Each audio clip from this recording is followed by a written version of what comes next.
Welcome back to The Ed Show. We've been talking about the kind of offensive remark which crosses a line, which goes so far, mere condemnation isn't enough. Sponsors of Rush Limbaugh are beginning to respond to demands that he be dropped.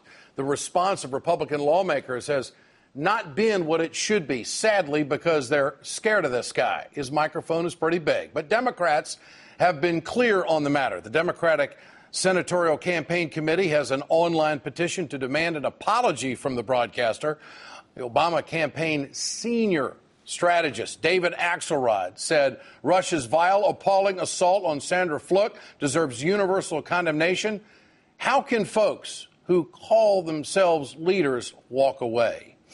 I'm joined tonight by MSNBC contributor and Democratic strategist Crystal Ball and MSNBC political analyst and former communications director for the DNC, Karen Finney. Great to have both of you with us tonight. Crystal, you have been subjected personally to attacks by Rush Limbaugh. Tell us what happened.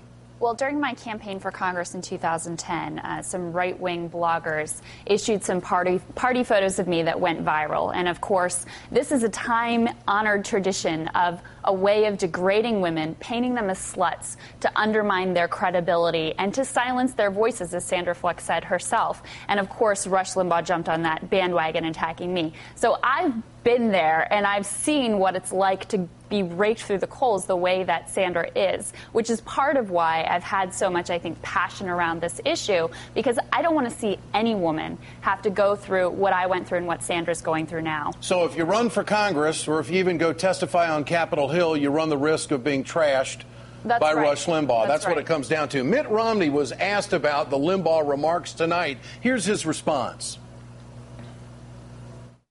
How to say this, which is, it's not the language I would have used. I'm focusing on the issues that I think are significant in the country today, and that's why I'm here talking about jobs in Ohio.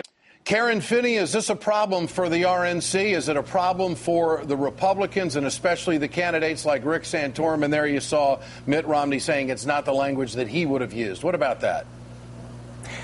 You know, what a coward. My goodness. I mean, what this says to us is that we are witnessing the absolute final straw in the takeover of the Republican Party by the right wing. That these guys are, cowering in the corner, so afraid to say to this man, you can't talk about our daughters, our sisters, our mothers, our grandchildren this way. That kind of language isn't acceptable. That sends a very clear message. And what I don't think these candidates understand, what I don't think the RNC understands, or other leaders in the Republican Party, women are paying attention. I mean, this is not just an isolated incident. This really goes to the heart of the matter of the war on women and this sort of slow erosion in some ways of women's civil rights, our liberty, being perceived and seen as equal human beings instead of demeaned in the way that, Crystal was talking about. I remember very clearly when he did that to her, and it was disgusting. And Karen defended me. I will never forget that. But that's absolutely right. And that's why this has touched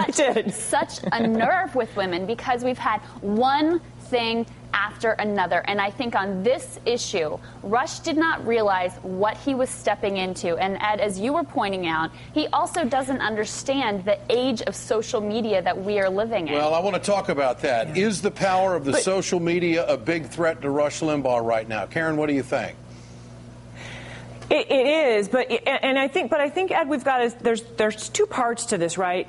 Absolutely, we need to arm ourselves and go after Rush Limbaugh. This is unacceptable. Bain Capital also happens to own a portion of Clear Channel, so don't forget that. At the same time, the second piece of this is, and this goes to kind of what Reverend Sharpton was talking about. I'm in Montgomery, Alabama, with Congressman Lewis and a delegation sort of retracing the steps of the civil rights movement. When we are silent, when things like this go on, then we're saying it's okay.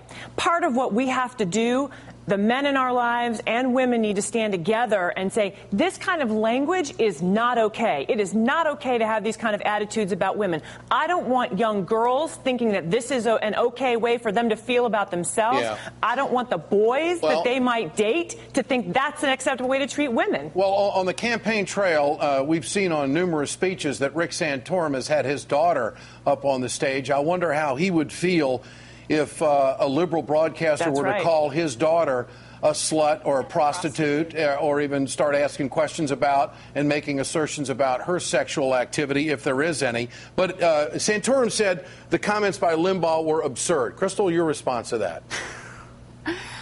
I mean, calling a woman a slut and a prostitute is not just absurd, it's despicable, it's deplorable, and the fact that Santorum cannot call it that is in itself despicable and deplorable. I mean, why are these guys so afraid of Rush Limbaugh? You've called for a boycott. Tell us about that. Go ahead, Karen.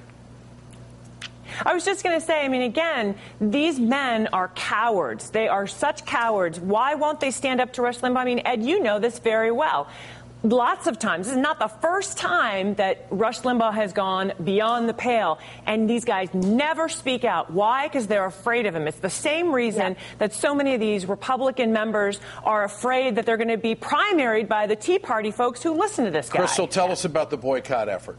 So last night on Twitter, this started. Someone actually suggested the idea of he's not going to shut up. We have to take away his power by going after the people who are sponsoring his programs, the companies that are sponsoring his programming. So it started with the Twitter hashtag Boycott Rush. There's other ones out there. And we have a petition up online at boycottrush.org. Same deal. There's a lot of different petitions. But basically, we're saying we are not going to patronize any business that is sponsoring Rush Limbaugh's program. Well, this is where the social media can come in on a local level, because network advertisers are going to do what they're going to do.